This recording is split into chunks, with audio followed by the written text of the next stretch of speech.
नमस्कार, मैं हूं अंशु कुमार और आप देख रहे हैं प्राइम लाइव।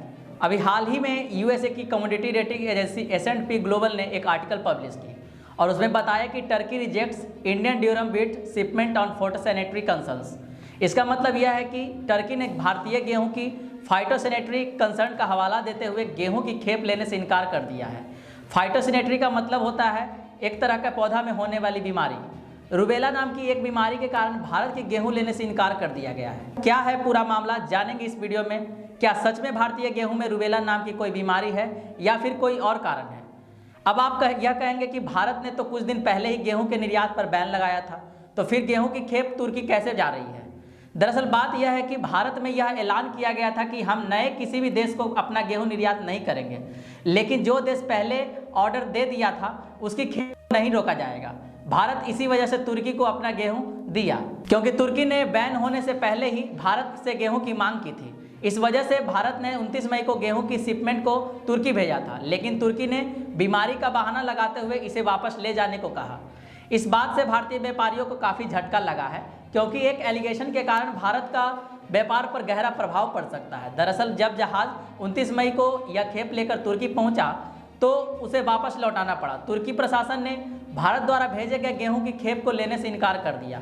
तुर्की के अधिकारियों ने कहा कि गेहूं की इस खेप में फाइटोसैनिटरी की शिकायत है, इस वजह से इसे लेने से इनकार किया जा रहा है। तो जहाज 29 मई को यह खेप लेकर वापस भारत आना पड़ा।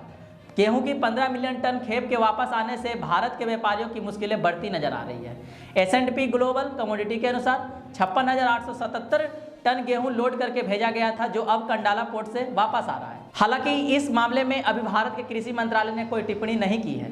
अप्रैल में महंगाई दर बढ़ने के बाद भारत में गेहूं के निर्यात पर प्रतिबंध लगा दिया गया था।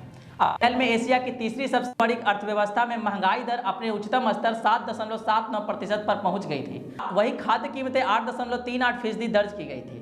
इन शिपमेंट को भारत द्वारा गेहूं के निर्यात पर प्रतिबंध लगाए जाने से पहले भेजा गया था।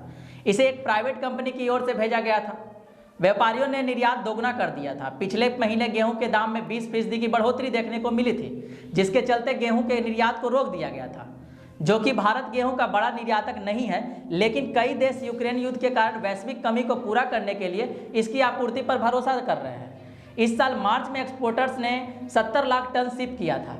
रूस यूक्रेन संकट ने भारत के लिए बड़ी मात्रा में गेहूं के निर्यात के दरवाजे खोल दिए थे, क्योंकि वैश्विक कीमतें घरेलू कीमतें से ऊपर उठ गई थी। हालांकि भारत को ऐसा नहीं लगता है कि तुर्की भेजे गए गेहूं में कोई बीमारी है, क्योंकि यहां से भेजे जाने वाले जितने भी गेहूं थे सभी जांच के कई चरणों से होकर गुजरे थे। और यह सिर्फ भारत के वैज्ञानिक ही नहीं, बल्कि तुर्की के एक पड़ोसी देश इजिप्ट के कुछ वैज्ञानिक टीमों ने भारत के गेहूं का निरीक्षण किया, तो उनके द्वारा भी गेहूं में कोई किसी प्रकार की बीमारी का पता नहीं चला। कुछ समय पहले ही इजिप्ट की एक टीम ने भारत आकर गेहूं में पाए जाने वाले फाइटोसैनिटरी का मेजर किया था, लेकिन गेहूं में कोई बीमारी नहीं पाई गई थी। इसके बाद इजिप्टियन टीम ने इसे इंपोर्ट करने के लिए स्वीकार भी कर लिया था। तो आखिर क्यों तुर्की यह भारत पर एलिगेशन लगा रहा है कि भारतीय गेहूं में रूबेला नाम की बीमारी है? तो मुझे ऐसा लगता है कि वह रूस यूक्रेन देश से गेहूं खरीदने की फिराक में है, क्योंकि रूस और यूक्रेन में गेहूं काफ़ी मात्रा में कम दाम पर मिलती है, जिसके कारण इसे सस्ता गेहूं मिल सकता है। अभी चूंकि रूस यूक्रेन में युद्ध हो रहा है, तो जैसे ही युद्ध खत्म होता है और जब तक कि सारा मैनेज होता है, तब यह रूस से गेहूं खरीद सकता है। हालांकि अभी भारत सरकार द्वारा इसको लेकर कोई प्रतिक्रिया नहीं दी गई है। आज की वीडियो में बस इतना ही।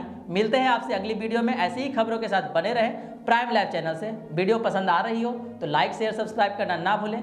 वीडियो में अब तक बने रहने के लिए शुक्रिया।